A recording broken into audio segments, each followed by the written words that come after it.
Rethinking Workspaces, which is organized by DesignWorks. So with this paradigm shift in the way we work, the architecture, design, and real estate field have had to adapt very quickly. So what happens when the offices open and what lies ahead? So this discussion aims to address the challenges and the opportunities in workspaces post the lockdown. So we have with us today some amazing panelists, and I'm going to ask them all to introduce themselves. So Vivek, you would like to start? Hi, this is Vivek Gupta, architect. I'm practicing out of Delhi. The domain expertise remains whatever I can lay my hands on, offices being one of them. We do office fit-outs, we do office building, we do IT parks and SEZs. Happy to have lots of friends here and an amazing panel, looking at some nice powwow with all of them. Thank you. Nirmal? Okay. Hi, this is Nirmal Mangal. I'm an architect. I'm with M. Moser Associates. We are a global architecture, interior, and construction management firm. We have offices in 22 locations around the world. We've been very fortunate that the clients that we've worked with in other parts of the world, we are working with them in India as well. I personally have practiced in US for about 30 years. I've been back in India now for about 6 years. I lead the effort for design build as far as architectural projects are concerned for M. Moser. And as Vivek has mentioned, there are many friends here, so we look forward to a robust conversation. Thank you. Shravan? Hi, my name is Shravan. I am a studio director at Gensler. Look at the workplace studio within Gensler, so workplace projects that Gensler does in India. Gensler is an international design firm. We've got an office in Bangalore, about 100 people. The other thing that I look at a lot is consulting services, things like workplace strategy. This is a very exciting time to be, a designer for that kind of work. So I'm really looking forward to the discussion that we're going to have here with all of these esteemed panel members right today. Yatin? Hi, I'm Yatin Patel, founder and principal at DSP Design. I started the firm 30 years back, and now we provide master planning, architecture, and interior design services in 5 different cities in India and in Singapore.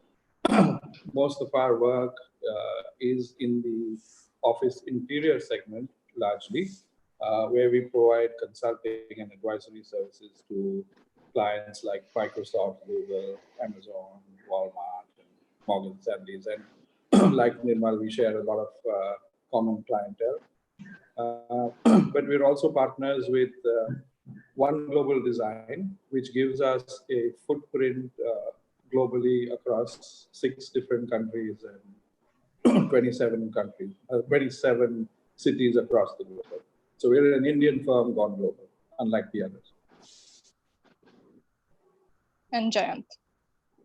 Hi, I'm Jayant Vaidha. I had design services at Colliers. That I was one of the founder director of Synergy, and now Synergy is Colliers. So we will continue to provide the design services for the office, years, base building. Do a lot of mixed use last year development. Jayant, we are losing you. Colliers being a global company, we sort of work in India as well as the Middle East and in Africa. So we provide the design services in all these countries. Okay, great. That's it on my side.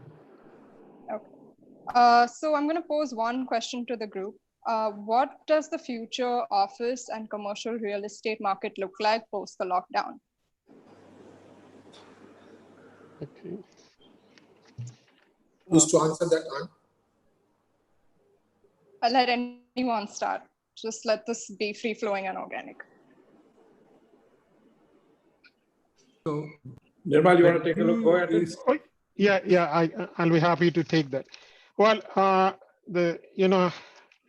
till about 4 months ago, I think we probably would have, or 5 months ago, we probably would have gotten a very different answer. And as a matter of fact, this debate has been going on as to what the future office looks like. Fast forward, here we are in first day of May 2020. And if you are asked a question what the future office looks like, the answer is very different than what it was 5 months ago. One of the key lessons that we all have learned is that there can be instances, there can be occurrence that take place which makes us think that anything that we decide is really subject to change. And in this case, the pandemic which came upon us, it really has given us something to think about. One of the key lessons that we have learned is that we need to be thinking about design and architecture as a resilient architecture, resilient design, so that it has ability to adapt and morph into whatever is thrown to us. Second thing is that we looked at offices in terms of greater degree of efficiency. We thought that the idea of bringing people as close as possible is the right thing to do. Today, we are looking at ways to achieve social distancing. We previously we looked at efficiency. Now we are looking at that how do we reduce or increase the per square footage per person and yet not reduce the cost. So there are many things that we would be looking at in future. And along with that, there are issues of automation, which are in the background, that what automation would mean to us, what artificial intelligence, which we would see, what it would mean to us, to workplace as such. And then the last thing which is going to affect our thought process would be is that in India, there wasn't that much of work from home scenario. Now that we've been in a lockdown situation for over 2 months, I think people are changing their mind. And I have many stories, and I'm sure all of you have many stories that you all had teething pain when we started that. And I'm very happy to share with you all that, as the days go by, that work from home is becoming more and more efficient. It's still not quite there as to what the office work environment is, but it's becoming more and more efficient as such. So these are some of the initial thoughts that I've had in terms of what future of the office would look like, and what are the influences that would affect our design when we look at future offices. I'll pass it on. I think I'll also take a stab at this. So I think there are 2 or 3 different schools of thoughts that are happening right now. Obviously, what's happening is it's a bit too early to fix on, say, this is exactly the road that we're going down on. There are 2 or 3 different schools of thoughts that are happening. So one is that there is going to be a radically new normal where, organizations that do have a level of comfort with people being productive and effective from home will start to integrate that into their plan. Maybe what the workplace then becomes is more of a space for community. It becomes a space where kind of people just get together, collaborate together. So you may come into work, say 5 hours, or you may come into the workplace, say 5 hours in a day, or you may come in 3 days a week or something, and work at home the rest of the time. The camp is then, of course, saying that this is these kind of pandemics is not the first time it's happened. Now there is a scenario of what happens if we don't have a vaccine versus if we do have a vaccine. And people are like, okay, maybe if there is a vaccine that comes out, then we might start going back to our old normal again, because we do have an effective way to counter it. There are certain advantages to working in the workplace that irrespective of what you try to do at there is a level of effectiveness that you get at the workplace that you just don't get otherwise. And so there, there are a few different camps that are kind of playing a little bit of a waiting game to see which side we kind of fall on. But I think I'll second Nirmal's point there. As designers, what we will have to do is, we know that there are projects that are ongoing. Keeping things flexible, I think, is really important to make sure that we are able to, without a lot of capital investment, able to change direction based on what happens in the future. So to be able to design for that flexibly today is really, really good. Yeah, I could go. And like Nirmal said, 4 months back, we were all talking about we design future-proof offices. It's taken us all back, right? So our clients are not going to come back to us and say, "Hey, where's your future-proof office?" While there were some evolved customers who actually had, and we had designed and provided for pandemic rooms and rooms which could support food for up to a week or so. But this is much longer than a week. We're in a lockdown for much longer periods of time. So we won't be honest and say that we can do future-proof offices. So this COVID-19 has just proved that all of us didn't do our jobs, right? Or, clients may just challenge us at that. But taking this discussion forward, I think, and while we say that we all will need to allow for a lot of flexibility in our offices and what we design going forward, we already had in the past been designing for flexibility. But it just proves that we will really need to be more nimble and more agile in the way that we design our spaces. In this case, and in particular, there are actually 3 different stages of how people will re-enter their offices. So there's the first stage where people will be scared to go back to their offices. So clients will have to provide a safe, secure, and healthy environment. So there's the short-term strategy for a re-entry into offices that will need to be designed. And then there's lots of papers being written and rapidly written on re-entry strategies. So the next one would be, how do you get people in from a medium term perspective, when we're calling it VEP, post-VEP, VEP meaning virus endpoint. We all don't know when that is. So we're talking about vaccines and all of that. So for the medium term, how do you kind of design for that? So once you've got your people and coming into the office, you've got taken care of social distancing and things like that. For the medium term, how do you design workspaces? And the third stage would be for the longer term. How would you, in the long term, or in the medium term, you would still talk about work from home, and you still won't be sure, like Shravan said, that these are all hypothetical situations, and it's evolving rapidly every day. Every week there's a different strategy coming up on the workspace front. So how effective is work from home going to be? It's an unknown. It's uncertain at this point of time. So a lot of space utilization studies would need to be done, and behavioral studies would need to be done. And then post that, decide on what design strategies should be taken for the longer term. And of course, for the in doing all this, the primary thing would be to provide a healthy and secure work environment. And technology and AI are going to be big drivers in the future office.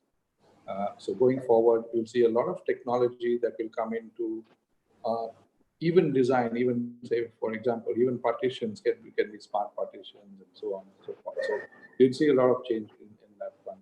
But from a strategic point, I think one will need to look at office design in 3 different buckets.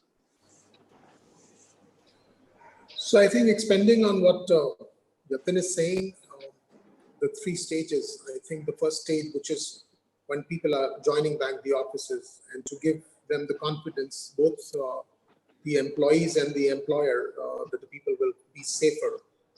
This is what needs to be addressed today when the offices are in lockdown. But a little bit of work by facilities management and everything is being allowed. We need to start ensuring that the health and hygiene audit that every office space can pass the muster needs to be taken up now. And that would entail that you start with, 80% of the offices are basically drop-offs happen outside the premises. And when you walk in, start looking at the points of entry. So we look at automation, maybe sliding doors that open on their own, so there is no touching any door. We should look at the turnstiles in most cases in the IT parks and other offices that are there. Maybe they could be aligned to your smartphones or something like that. What happens so that the turnstile, you don't need to do any biometrics, you don't need to touch those kind of spaces. When you enter the lifts, maybe the lifts need to be voice activated. So instead of touching any button, you tell Alexa or a Siri to take you to 10th or 8th or 10th floor. So you go on your floor, and thereafter you enter your office again with the same automated door that lets you go get in. Working with your own laptops so that they are sanitized, how sure you feel about them would be the other thing. Maybe in large cases where the volumes are very large, one could look at sanitizing tunnels which are there now, which are outside the hospitals or something like that, that everybody who's coming in actually gets scanned for temperatures, gets sanitized through some kind of a disinfectant spray, like it happens when you land from abroad into your country. Some of the airlines tend to do that. So those kind of things are immediate. So that is just a confidence building measure that needs to be taken up now. In fact, the first day that I'm contemplating, people who are commuting by metro, people who are commuting by public transport, when they come versus people who are coming there in their own car, there is going to be differentiation. So we have to ensure in large IT parks, the kind of offices in Nirmal, Yatin, and all you guys do, I'm sure that there's a lot of people who come by public transport. So even for their own safety, for the safety of the rest of the people, these are immediate measures that need to be taken, as Yatin also said. Thereafter is once you're inside, the whole thing about the social distancing, which is going to remain even now, that 1 meter getting converted into 2 meter when you're in close proximity is going to hold true. So your realignment of your seating pattern will happen. My bigger concern right now is this new thing which is talking about the air conditioning being not viable for this COVID. The central air conditioning, all experts have said it's come as part of, I think, ICMR or whatever, is that air conditioning, because when people are in closer proximity and there is not enough humidity, the air particles can hang in the air for a little bit, and in the return air, they could go in effect. So that is another concern that needs to be immediately addressed. What about IT parks and all the kind of buildings that we do and the interiors that we do? They are always centrally air conditioned. What is going to happen to them? Are we ready to tackle that as a midterm goal or a short-term goal? And thereafter, the whole gamut of deciding how people should commute to work is, as you said, work from home or homing from work, which was the concept that had come about in Google campuses and stuff like that. Google was more inclined towards homing from work so that people feel at home at work. We are doing the reverse today because of the pandemic, that we are working from home. So I think these are the issues that we need to see as the conversation unfolds. Jayant, maybe you can talk about the real estate industry and how that's going to change after the lockdown. Yeah, I think that's a very interesting item, which is coming out of the whole discussion. I think Jayant, we tend to lose you. On a longer term, people are even questioning the purpose of the commercial real estate. Do we require that much of the offices? This is something question which is coming again and again from the real estate developers or the occupiers. Considering that, what kind of offices will come up in the future and where that will come up, that will define growth. as you said, We're not hearing you well, Jayant. can you hear Yeah, us? better now. Hear Better me? now. Yeah, better now. One is the short term, and as you said, and the mid term and the long term, right? Like short term, yes, yes, you find it very rightly, immediate thing, but the long term is something which is open to many people. Like, will there be the large office space? Is it the end of the open offices, right? Earlier, the office standards used to be 320 square foot, right, 50 years back, and now it's come to 60 square feet, 70 square foot.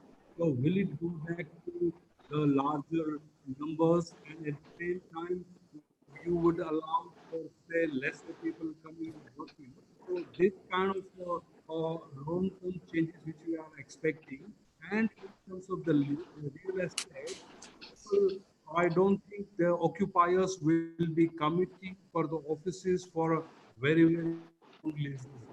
Is there would be probably people will be preferring to have multiple offices across the city or a location. Jayant, we really can't hear you. We are losing you all the time. Can you hear Amanda, or is it? No, it's not. It's fading every time. Was it? I can you hear Now, Shravan, Yatin? Can you hear me? Yeah, like you're Not going in and clearly, out, I it think. comes and goes. Was Yeah. it? Okay. So the whole entire real estate is kind of poised to be changing. Probably maybe it will define into smaller and mid-sized office complex, and might evolve from there. That's the long-term take on the offices. A lot of occupiers have started sort of cutting their demands, and saying that, okay, probably we might not be needing that much of office space. As you know, TCS has been sort of like making 70% people working from home in the next couple of years. Jayant, I'm So, sorry. We simply, I was simply it? cannot understand what you are saying at all. nothing. Yeah. Literally nothing. Okay. None of you guys heard that, is it? I think let me just try out the other things, right? Like, So, Hannah, can we move on to the next topic? Because otherwise, I think we will lose our audience. Yeah, we have a couple of questions. Maybe I can just pose one and we can discuss on that.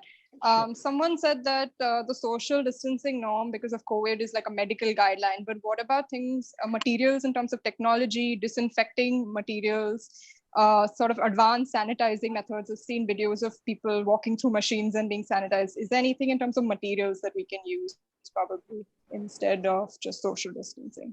Okay, so let me take up on that. I think we've been looking at that also. We've looked at with our offices in China. I'll just share what we are doing over there, and we found that the tunnels. There are several companies that are manufacturing tunnels, and it's as you walk through that, there's jet spray in that, and it sprays the disinfectant on you. However, the research shows that it's hardly effective in that. It gives you peace of mind that you walk through a tunnel of disinfectant fog, but it really doesn't do anything. What we have found in order to work, we've asked our team in our China offices to come to office wearing a raincoat on top of their clothes. And when they come in, we spray them with disinfectant, and then we've created a space where they can go and hang their raincoat, and certainly they are wearing masks, and some of them are even wearing gloves. The glove portion, we leave it up to them, and when they are going out again, they wear the raincoat and go through the whole process. uh, as a result, in our 5 China offices, we found this approach seems to be working for us. That's an example of what can be done. In terms of material, our challenge is that if you have porous material, it tends to hang on to the virus longer. At the same point of time, if you have harder surfaces, they are easier to clean. But at the same point of time, we have a challenge because acoustically, they are not very good for workplace. So there is no clear answer as such. We are looking at the construction industry to help us with that. But one other thing that I would add is that yes, social distancing will add a lot of cost to the projects because that simply reduces the density quite a bit. So I think we need to really be thinking, uh, uh, you know, out of box scenario. And part of the solution that we have read some case history about that is that instead of having one shift in the offices, companies are resorting to two shifts so that people are coming half and half. You're reducing 50% of the workforce, depending on who's working with what kind of team, so that both teams they are not in the office space at one time. So that's the current scenario, and this would have profound effect on how the offices are designed in future. So something to think about. I think one of the things And sorry, I no, just go want to ahead, kind go of, ahead. yeah, I just want to kind of add to what Nirmal said in that the big challenge is that this industry, we're not healthcare professionals. So for us to be able to, from a healthcare standpoint or from a medical standpoint, be able to say that, this is what will create a non-COVID environment for you is going to be, we're going to have a lot of studies done to establish what each material that we're applying in case can do, cannot do, what it can prevent against, what are its benefits and disadvantages. And there will have to be credible, I'll say, certifications that will have to probably come out of those. But well, we as designers will not be able to certify whether the use of certain materials based on our own expertise, whether the use of certain materials will create COVID, a COVID-resistant environment or not. So this is probably going to be the most rigorous challenge from the materials industry that we will have to see.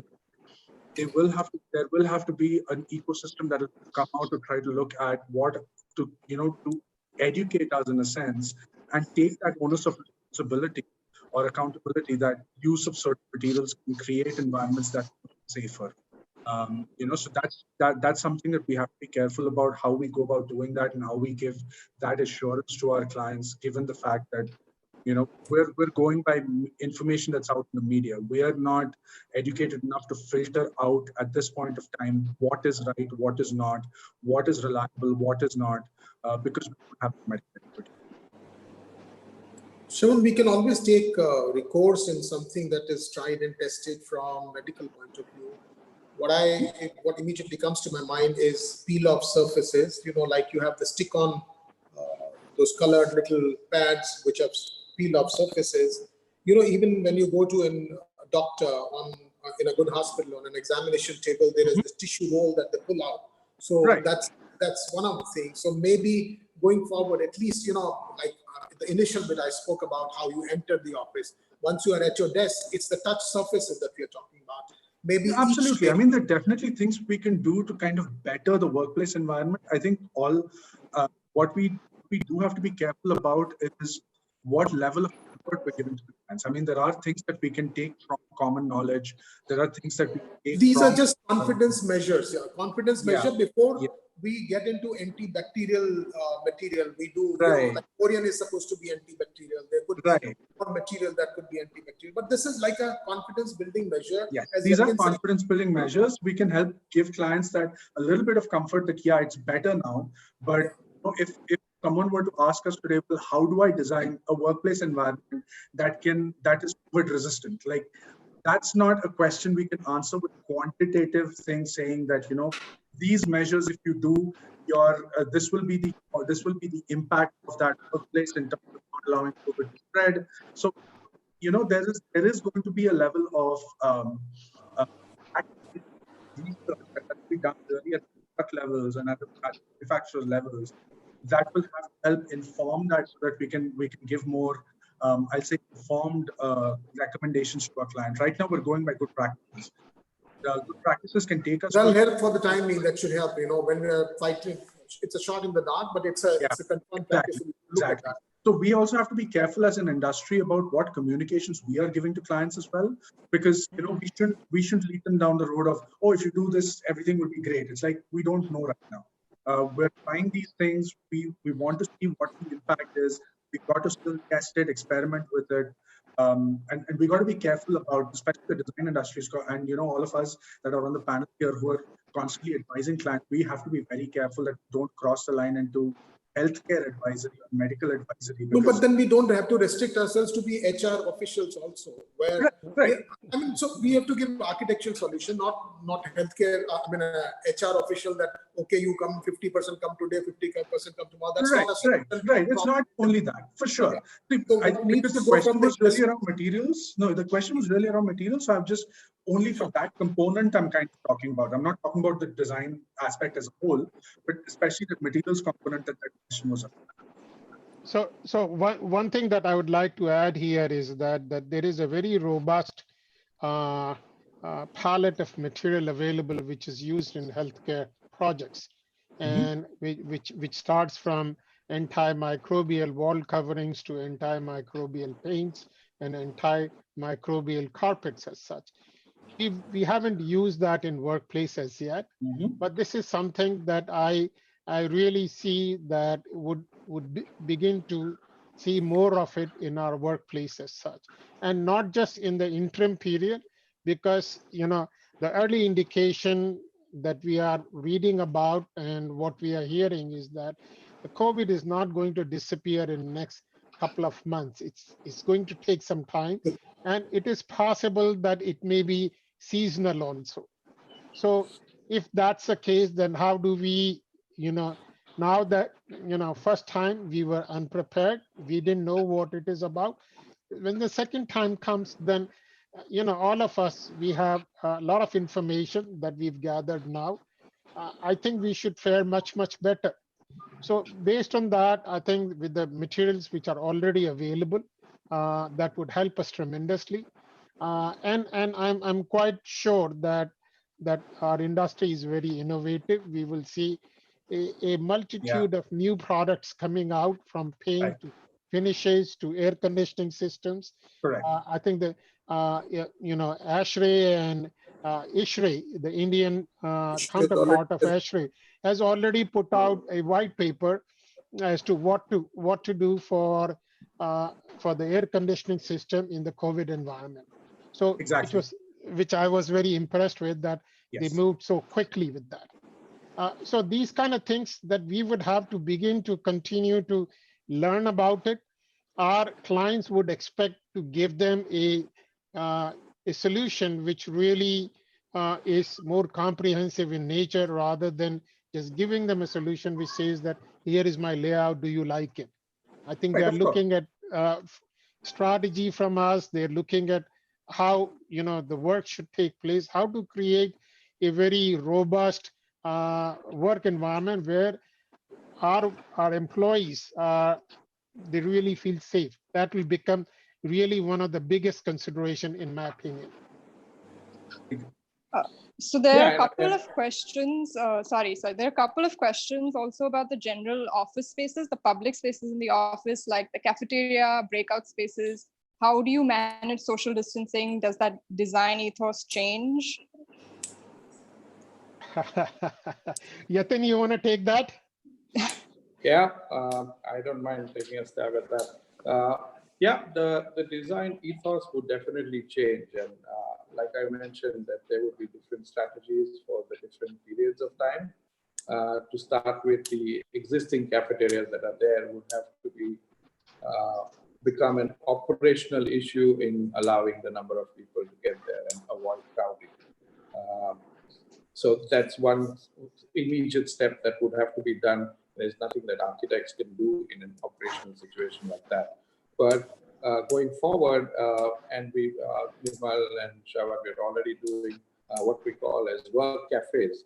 So much smaller areas of dining spaces, which then would become more frequently used, which reduce the load on a much larger space, which is a cafeteria that attracts a lot of people during the lunch hours or evening hours. So a reduction in the number of larger dining spaces would be one of the solutions. Also, technology would play an important part. That we are already using some app-based solutions to order food prior to your even getting to a cafe space, which again will reduce the amount of crowding in spaces. So there's different ways of how we could do that. Okay. Hi, Ahana, can you hear me?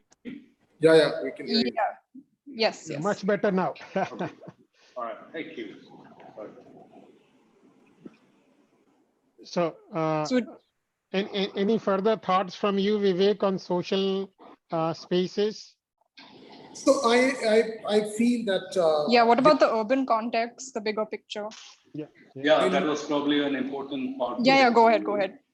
Yeah. So for me, you know, we will be defeating the whole purpose of this webinar if we don't talk about our contribution as a fraternity that we need to bring about to the whole concept of future offices. The future office is not just about the materiality of the future office or how the office will be in terms of social distancing or seating patterns or something. What the bigger picture, as I said, is about how people commute. Before they come to the office, it's the wellness is a huge thing in office spaces today. What I need to speak about is how do going forward, as we were talking about how residential areas will be built, how offices will be built. Is walk to work, you know, working from home is not a long-term solution. That's all right for architects and studios and all right. What about large IT companies who have huge issues of data protection and everything? You know, people's homes are completely porous, you know, in terms of data protection and everything. So what we would need to do is either have three kinds of scenarios. So for me, more than ever before, the co-working spaces or managed working spaces. You know, I am ready to leave my office today and let somebody else manage that office who are experts. And you know, how many domains can I get into? I have to look at my work, I have to look at my HR practices, I have to look at my COVID proofing the office or pandemic proofing the office. So that's not possible. Maybe leave it to the experts. There would be domain experts who would be into the domain of managing the office. So they will manage the office with all the norms that will be there, from social distancing, from materiality, from sanitizing, from cafeterias and everything. So that is one of the ways that I feel that people will start working or start working from co-working spaces, which are again similar kind of thing. The difference between co-working and managed would be that co-working, you could have a new neighbor every other day, whereas in a managed office space, you are always occupying that kind of space. But having said that, being architects, we have a larger role in planning of office workspaces, which is what I'm saying that, you know, I live in Gurgaon. Now, this city did not exist 20 years back. Somebody thought of moving offices from the CBDs of Nehru Place or stuff like that and made Gurgaon. Earlier, what used to happen as circulation nodes or arteries, which used to be generators of growth, in the recent time, every city you will find has grown organically around workspaces. And I think that is an extremely important point. Noida and Gurgaon in NCR, BKC in Bombay, Pimpri Chinchwad in Pune, Gachibowli in Hyderabad, Whitefield in Bangalore. These are all areas where, because the offices move to those areas, people started. So the developers, the builders started building around those spaces so that people could walk to work.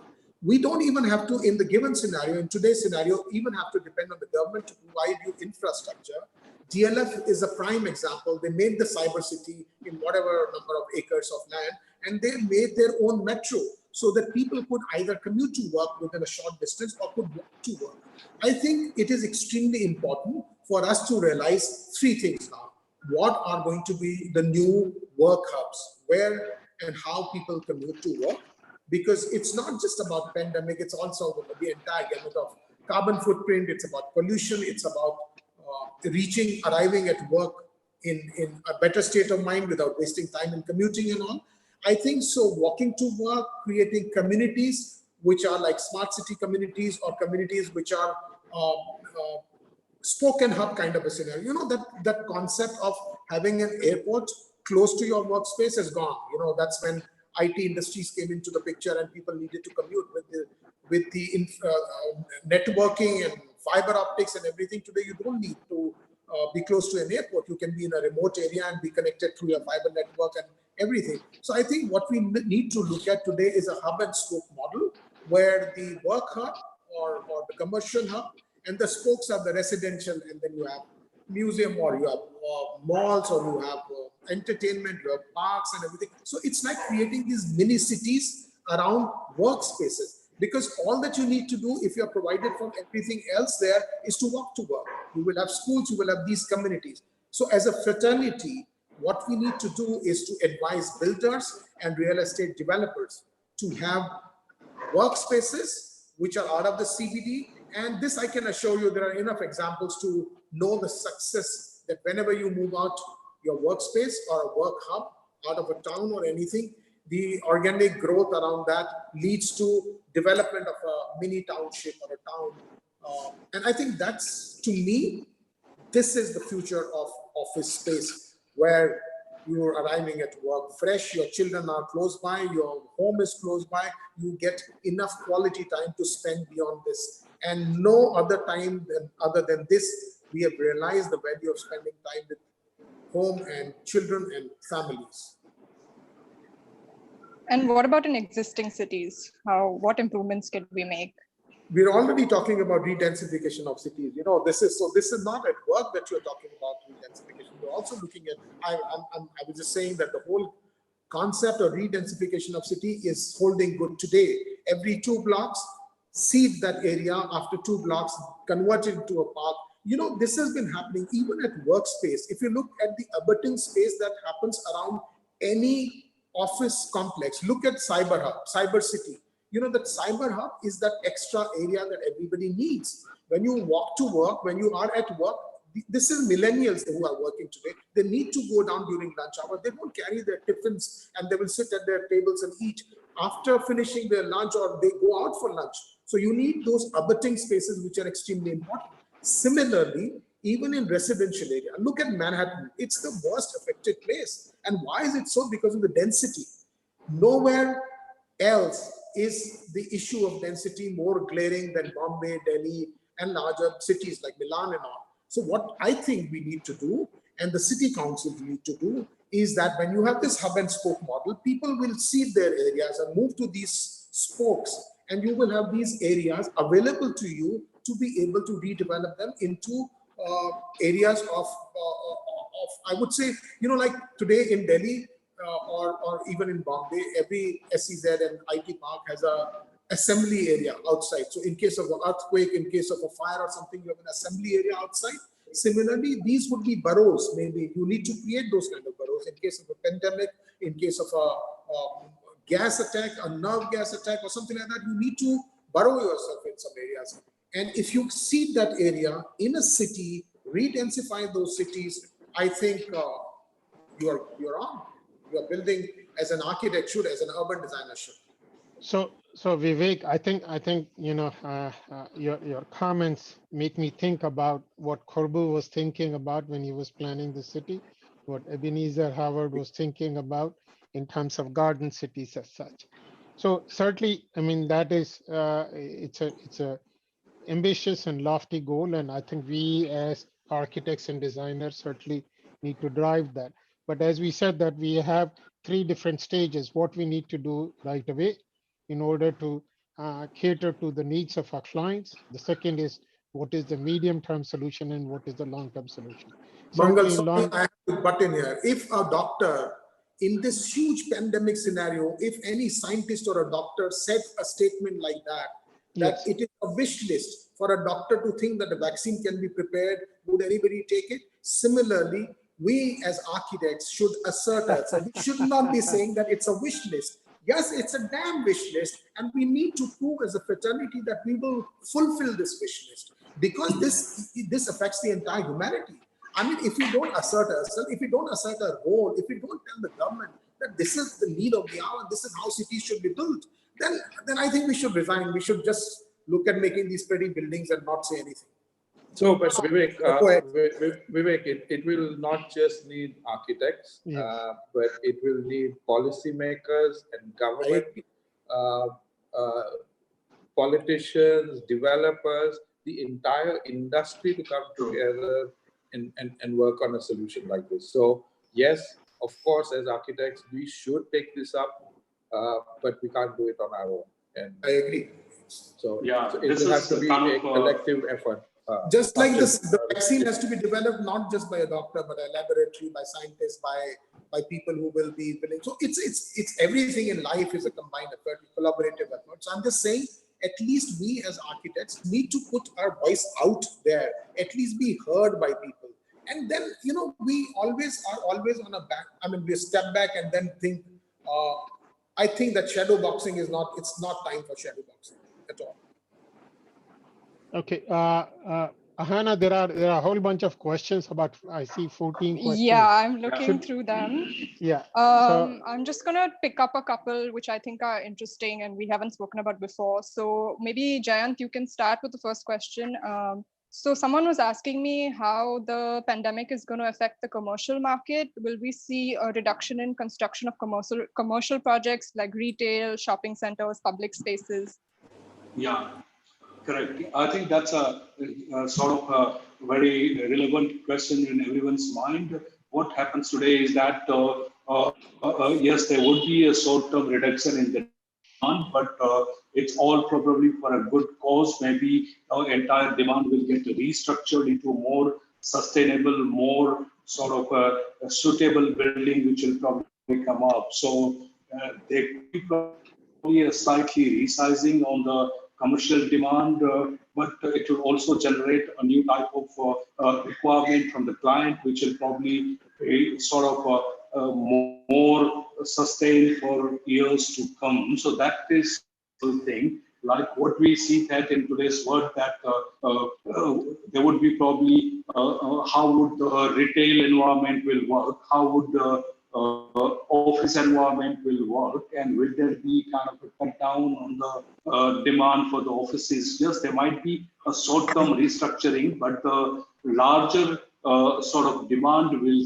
remain and probably even increase. Maybe for a short while might go down, but everyone in the industry thinks that probably maybe from the December onward or January onward, it might come back to the same form as it was, or probably even become stronger. That's actually generally it seems to be the take of the industry today. There could be a little drop, but it will come back more stronger than ever. Anyone else would like to comment? Well, my thoughts are that initially we would see a little bit of softening in the demand for real estate, especially in the commercial market. But I also see that India would be a big beneficiary of coronavirus. What has happened, and we can see that in financial pages in CNN, that the world in general has lost a lot of confidence in China.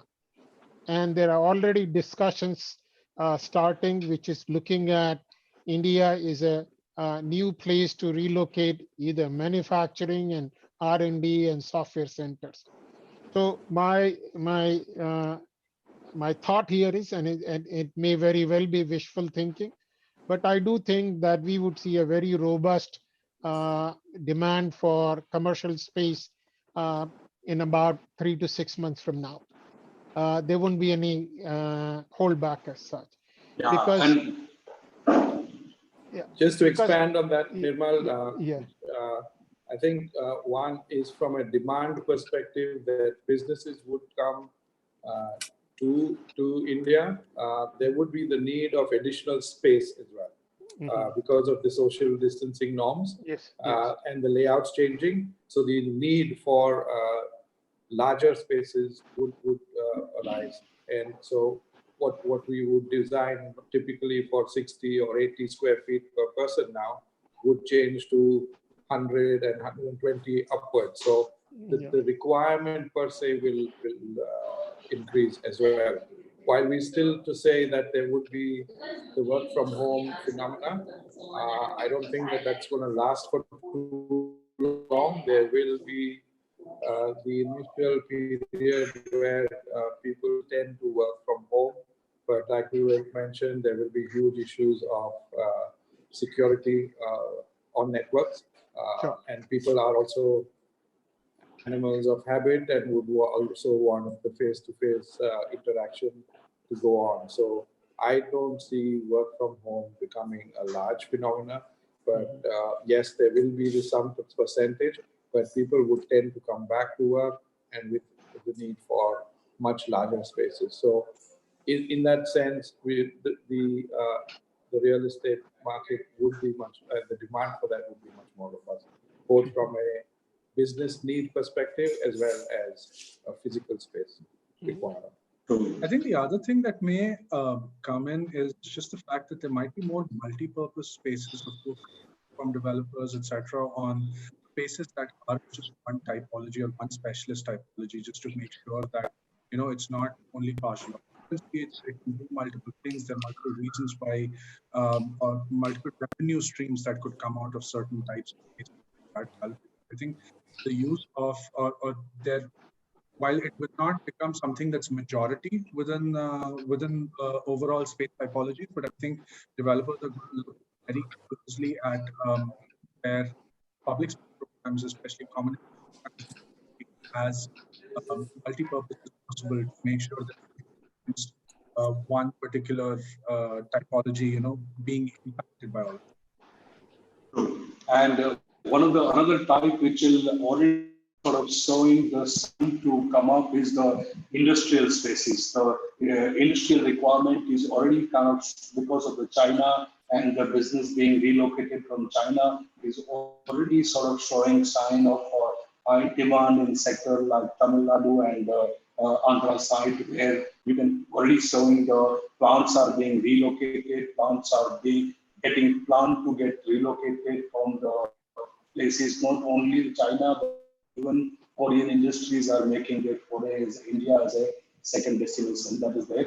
Another type which is probably likely to come up is a kind of a co-working type. Now, as of now, the co-working is seeing a lot of sort of a downturn, or people might think that the co-working might go down for a short term, but what it appears to in the market that the co-working can really define themselves into a kind of a new hub-and-spoke model, right, where people don't have to travel to their actual offices, but they can travel to sort of a nearby co-working space and kind of enjoy all the technology benefit for a working in an office, and work from sort of co-working and offices also get benefit into sort of having that hub and spoke model, having their multiple nodal offices across the city.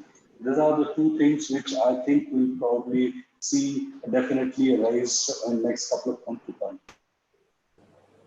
Jayant, I think adding on to that, I feel that sorry, Anna, yeah, go ahead. No, go ahead, please. So I was just saying, adding on to what Jayant was saying, maybe, not because of COVID, otherwise. Go ahead, yeah, add to that, yeah.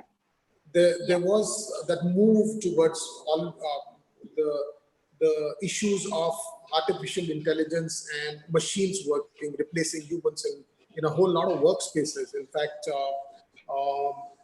we've recently done an office for SoftBank, and they already have a robo, which is basically in the Indian laws do not allow for the robos, but there is a robo which is there in their head office, which there's a particular name. I'm forgetting the name of that guy. It's been developed by these guys. And the whole concept that because of this virus thing, and so maybe that work from home aided by a machine working in the office on your behalf. The commands are set by you from home, and the large part of that work is done through artificial intelligence or the machine which is there, where the server and everything is protected server in your workspace. You are just giving a few commands and maybe go to the office twice a week or something like that, is also a possibility. And the reason why it's not an architect's role, but then there are office automation people who are hugely working in that domain, wanting to restrict the use of actual number of people who are working, because the manpower is, most of the work that happens in data punching is actually a human being is just used to punch the data. So there is very soon, there is a chance that, that human intervention will not be required. And I think in future, at least certain types of works will be assigned to machines more than the humans. And I think then we will see a new kind of office, which would be large kind of hubs or a server room where there will be more machines, and then those machines are being monitored either by a human or by a robo or something like that, and the work is happening on its own. That is a possibility that one has been looking at, one has been talking about, and there are lots of companies in an office automation whose primary role is to look at developing these kind of machines. I don't know if anybody has more knowledge on that, but I have had brief interaction on those kind of robots and that kind of work culture that's going on. So I'll give you an opposing view. All right. I was go for it, but I'll let you do that, because that's going to lead to a different conversation altogether. Yeah. we'll miss the whole topic. Right? Yeah. So I'm very optimistic in terms of when we talk about automation, when we talk about AI. What will happen is that when we look at my generation versus the generation next after me and the generation after that, we are at generation Z now. All these, the workforce is moving up the food chain. That means what the normal employees were doing in general, they are no longer doing that. A lot of that work is automated, but there's been demand for a different kind of work. This is where my optimism comes in, is that the technology will continue to evolve job functions which do not exist today, which would need human intervention. And so the need for office spaces would continue to be there. Certainly, when you look at in 40s and 50s in Western countries where they used to have huge assembly lines for assembling the cars. Now, most of the assembly plants have 1/10 of the employees. Most of the work is done by robotics. So I do feel that a lot of that stuff is done that same way. In banking industry, we are seeing that in Hyderabad, the banking centers for global banks, they are doing back-end processing in Hyderabad. They never see the client. The loan packages, they get processed in Hyderabad and shipped to wherever the locations are. So that will continue to evolve. But what that means is that in Hyderabad, there are people who still need to intervene, who still need to review what is getting processed. So where some things will get eliminated, new things will get added. Maybe the level of education, the level of expertise and all that would come along with that. And if you really look at it, when the whole IT revolution started, it was pretty much data processing. Now it no longer is data processing, it is business processing, which is a higher step in the food chain. And there evolved our design. I'll tie back to our design. I'm very glad that initially data processing was one giant hall with the guys just punching their life away. Now, now we organize these offices into small self-sustaining cells as such, business units where they process information, and they're very entrepreneurial in nature. If you really look at it, like for example, Google, 15 years ago, there was hardly anything. Google wasn't making hardly any money. Today, if you look at their business offerings that they make, it's fantastic. They own businesses, like most of them, I'm really not even aware of what all they own. But what it has done is that it has created opportunities for people like us, because the moment you bring that many people, moment you create that many jobs, there is need for housing, there is need for for schools, colleges, hospitals, retail, and all that kind of thing. And that's where it ties into what you were talking about, Vivek, is that what do we need to really do to really sell that as an equation to the developer to say that, guys, can we look at a live, work, play model so that each of these become a manageable units where people can either walk or bike or things like that. And I'll get off of that topic now. Yatin, please. So I think we're almost out of time, but I would like everyone to sort of give one sort of takeaway from this discussion, any advice you'd like to give, whatever your conclusion is.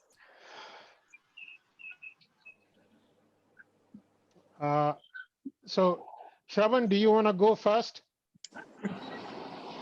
Okay, so I think the big thing as far as we're concerned, the one takeaway would be that while we should do it's what Yatin was talking about. We have to do what we have to do for the short term to be able to make our environment safer, but at the same time, just probably wait it out a little bit to see what direction we're kind of going around in the don't probably have very concrete plans of what changes to implement just yet. Keep yourselves flexible and nimble. And yes, again, to Yatin's point, probably beyond the flexibility that we're traditionally, used to looking at. But I think that component of looking at it short term to, okay, look at what we can do right now, but then keeping an eye out for the situations evolving and what direction we're going to go in as far as long-term changes to work to real estate and workplace is concerned is going to be really interesting. I think I just summarize in one or a couple of sentences. It is going to be a new world when we go back after the lockdown. It's going to be, technology is going to be in the forefront. I think we will all have to embrace technology. We won't have a choice, and it is for the better. We will be doing things better, faster with technology. Yeah, I also agree with Yatin that technology will become a kind of a major factor in guiding the future effort and what you see. I also agree with Shravan that probably right now the situation is fluid, but probably in next 3 months time, we will pretty much will come to know what would be the direction it will take. Like probably even it might be next month itself, we would know that what kind of office we will have to now manage to design and what direction is taking. Already, actually, what you see that a lot of industry leaders has started putting thoughts on how to sort of do that short-term measures in rearranging the desk or probably putting all the health measures in the guidelines, all of that to put in. But how actually the future of the office thing, how it will evolve, probably we have yet to see. And as the technology becomes stronger, as the technology getting more evolved, it probably open a lot more options on working from the nodal offices, working, connecting multiple offices to your home, or how home and office combinations will work together. So that's how that will happen. And definitely one thing which will be there probably would be a sort of a slowdown might be in larger offices in terms of its demand and supply. Okay. Good. Nirmal, you taking that? Yeah, I'll take that. I think my parting comment here is that every time that there has been a natural disaster, a pandemic, or whatever have you, the design professionals have stepped forward. They've through their creativity, through their innovation, they've found the solution for the needs of the society. And there isn't a single answer that will address the challenges of all our clients. And I have full confidence in my fraternity, my design, counterpart, architectural counterpart, that they would find solutions that would address the needs of our clients in short term, medium term, and long term. Vivek? For me, you know, as an architect, catering to the three segments: people who are landlords or people who are owning the buildings and leasing the building to company, people who are in that tenants in that building, and then the people who are working there. We need to be staying ahead of the curve. So the health and hygiene audit that will fetch you higher rentals need to be looked at. Going forward, people will look at safety standards along with safety of fire and everything. You know, fire had become a big thing. National Building Code had to be revised very rapidly just because of the issues of fire, because all these multinationals were paranoid about fire. I am sure that they are going to be very paranoid now about health and hygiene. So I think as architect, we need to provide to the owners, to the landlords, to the building owners or IT park owners ahead of the curve for health and hygiene audit in the manner that I explained right in the beginning, as removing all the touch points and everything. As owner or a tenant or owner of a business running that office, I need to provide for the health and hygiene of the people, which is, as we discussed very briefly, immediately maybe go back to cubicles and go back to full height walls and so immediately, and which could be removable in times to come. But yes, we need to provide for that solution. And then as an employee, when I'm going there, as Nirmal mentioned, some of the things that we need to take into account is maybe have our own laptops, maybe carry that changeable garment, outer garment that we can do. Simple things like we have the foot cover, the shoe cover on the sides that we have. Those should all become mandatory. You know, when you enter your office premises, you take the shoe cover, go like you go in an OT or something like that. Work on your own laptops. These breakaway counters, snack counters become the way of life, not the cafeterias, so that the numbers are not so large. And provide end-to-end solution as an architect. The HR practices and rest of the human angle will always be there. Great. So thank you to all our panelists. This was very interesting, and I hope we can continue the discussion. And thanks to DesignWorks for organizing this. Yeah. And thank you, Hannah, for our worthy moderator. Appreciate My it. pleasure. Thank you. Thanks, everyone. And Thank you, guys. Thank you. Bye-bye.